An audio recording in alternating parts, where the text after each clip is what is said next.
It is the 14th of May 2024 and we are in the age of underwater drones. Look at what Australia has unveiled. This is a ghost shark. Australia claims this war machine is quote-unquote the most advanced undersea autonomous vehicle in the world. These drones are long-range, they are hard to detect. The ghost shark can be used for surveillance, collecting intelligence, even attacking an enemy. What you see on your screen is the prototype of the ghost shark. It's called Alpha. 42 Australian companies worked on it. The drone was designed, engineered and manufactured in Australia. In fact, Australia's Defence Ministry says the first production models will be delivered by the end of next year. Meaning, come 2026, several such ghost sharks could be swimming in the waters around Australia or in the waters around your country. How do you know? You've seen aerial drones. They have been around for a while now. Aerial drones have been used for surveillance, even assassination missions. I'm thinking late Iranian General Qasem Soleimani. Drones have been used in Afghanistan, reportedly to also spot the Al-Qaeda leader Osama bin Laden's hideout in Pakistan. Drones have changed the skies of Ukraine and Russia. And now they are set to change the seas. This is the Monster Manta ray. This too is an underwater drone. This giant and dangerous drone has been made for the United States of America. Who made it? American defense giant Northrop Grumman. This prototype was tested in California in February and March this year. The drone maker, Northrop Grumman, says the Monster Manta is ready for a war zone. This Monster Manta is reportedly equipped with 4 propellers. It can carry several payloads of multiple sizes. The Monster Manta is designed to carry out, quote-unquote, long-duration, long-range missions in ocean environments where humans cannot go. It may look and sound like a sci-fi movie plot, except it's reality. Countries are developing war machines one would have previously brushed aside as too futuristic. Here's another American underwater drone, the American Orca. It's a diesel-electric powered, extra-large, unmanned undersea vehicle. This war machine has been made for the US by Boeing. It has been designed to carry out long-duration missions. It has been made to survive in contested waters. The Orca can remain at sea for months. It can carry a range of weapons. It can be equipped with payload modules of up to 34 feet. Not only can the Orca be used as an attack drone, it can also be used for reconnaissance and intelligence gathering, undersea or even seabed warfare. In the year 2022, France launched its seabed warfare strategy. The country's former Minister of the Armed Forces wrote, "The ocean depths are like a new frontier, where ambiguous and hybrid strategies are staged." In 2023, NATO established an undersea infrastructure coordination cell. The Defense Alliance said this new cell will, quote-unquote, facilitate engagement with industry and bring key military and civilian stakeholders together. You see what's happening here? The focus is shifting towards drone warfare at sea, and it's already happening. Ukraine has used underwater drones to attack Russian forces. Houthis are using underwater drones in the Red Sea. This is a US Central Command statement issued in February. Let me read it out for you. Between the hours of 3 p.m. to 8 p.m., CENTCOM successfully conducted 5 self-defense strikes against 3 mobile anti-ship cruise missiles, 1 unmanned underwater vessel and 1 unmanned surface vessel in Iranian-backed Houthi-controlled areas of Yemen. This is the first observed Houthi employment of a UUV since attacks began in October 23. These developments underline something we were telling you about just yesterday. The next big war will be fought in the sea. And guess what? It will be nothing like what you had imagined or even seen. This is not the World War era of naval blockade. This is the era of dangerous technologies and drones, or nuclear submarines and stealth war machines. And in this era, mammoth aircraft carriers have become vulnerable to underwater drones that are 100 times smaller. The game is changing and countries are getting war ready. It's not just the Australia and the US that have or are working on underwater drones. As early as June 2022, India's Ministry of Defence issued an expression of interest inviting the Indian defence sector to design and develop an underwater launched unmanned aerial vehicle. Reports say Canada also is developing underwater drones, as are France, Israel, Iran, North Korea, Norway, Russia, South Korea, even the UK. Now, coming back to the ghost shark, the underwater drone that we started the story with, Australia says once it is done manufacturing at scale for its own navy, Canberra will be open to exporting the ghost shark to its allies and partners. Will it be the AUKUS or the Five Eyes?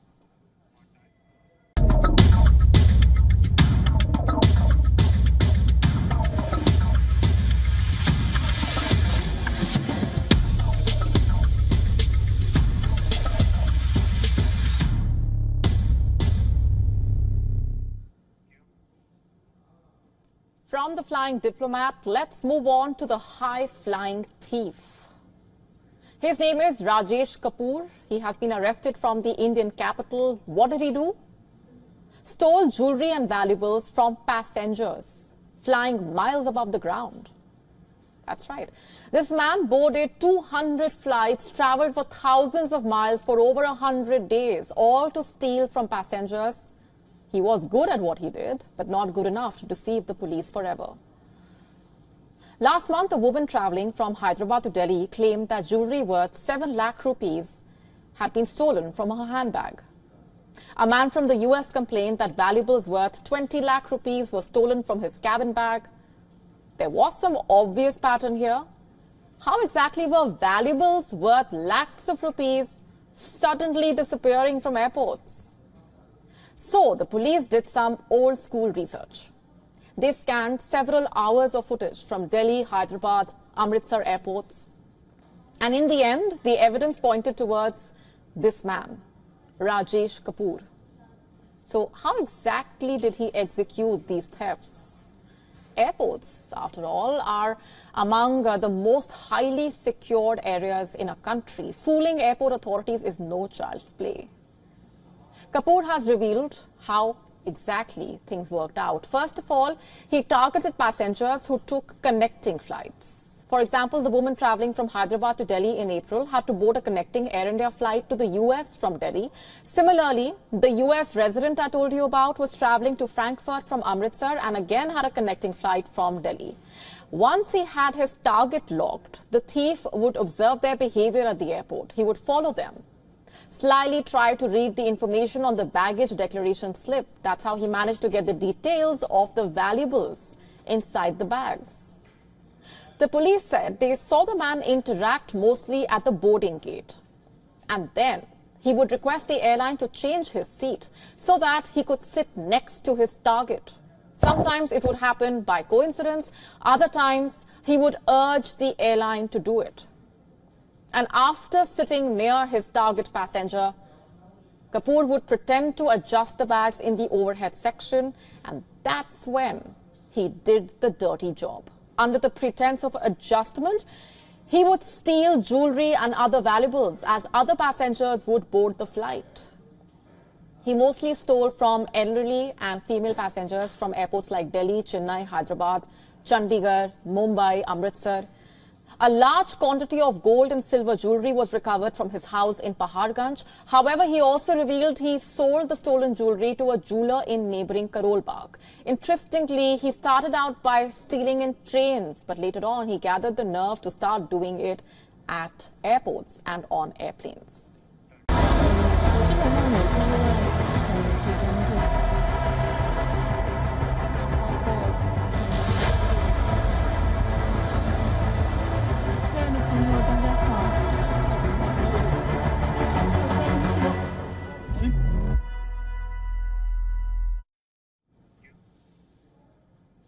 What has China done to the Wuhan journalist Zhang Zhan? The Wuhan citizen journalist was supposed to be released from prison yesterday, but no one knows for sure where she is. Her family has been asked to not talk to the media. Her friends cannot confirm if at all Zhang has walked out of prison. And if not, where is Zhang? And what has China done? This story begins in February 2020. The Wuhan virus had started killing people in China. The virus had also managed to jump borders. 37-year-old former lawyer Zhang Zhan was in Shanghai. She decided to leave her home, travel to Wuhan, and document the outbreak. 基本上每天都在恐惧中度过吧。恐惧的瞬间，比如说，当有穿着。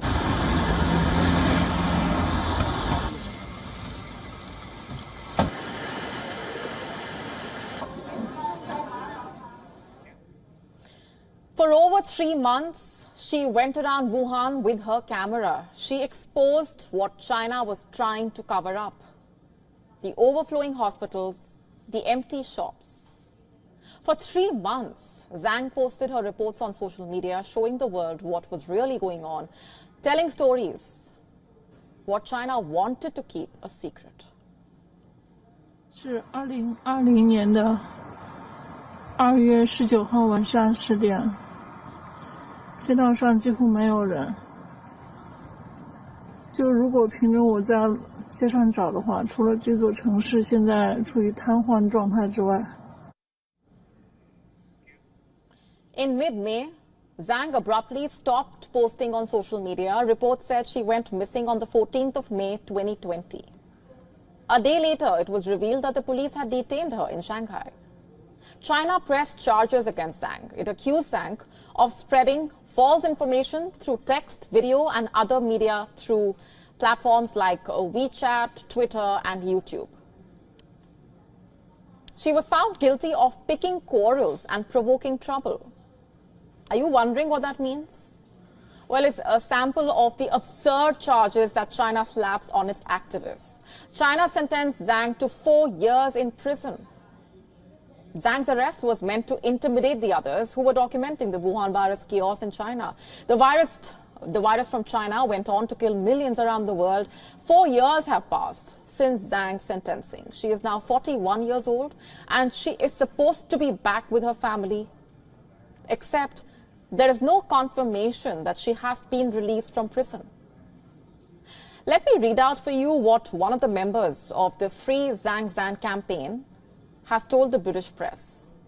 I'm quoting, "So far, I have not received any confirmation that Zhang Zhan has left the prison and is home with her family. We are still all waiting.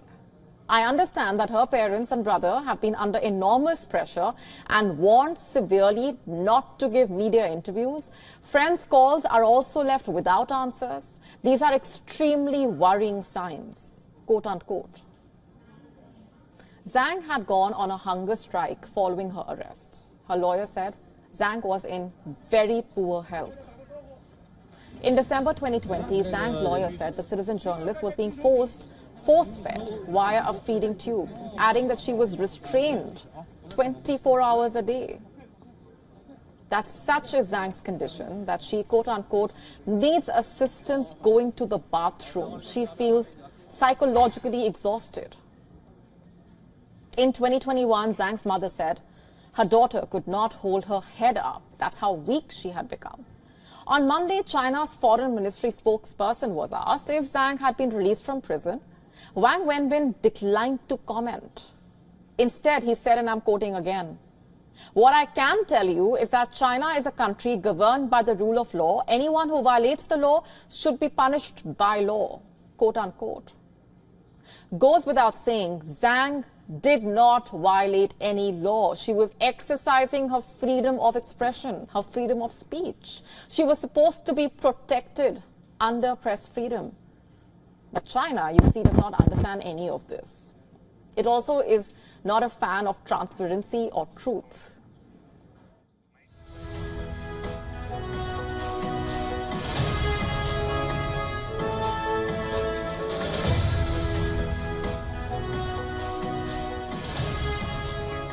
In July 2020, China's foreign ministry said it has not cracked down on citizen journalists for exercising their right to freedom of speech. The statement read, "In China, no one gets punished or penalized simply because of making remarks. The Chinese government has all along conducted its COVID-19 response in an open and transparent manner and has made widely recognized achievements." There's so much that is wrong with that statement. But that's a fact check for another day. My point here is, if China is not punishing Zhang Zhan for speaking the truth and exposing China, then where is she?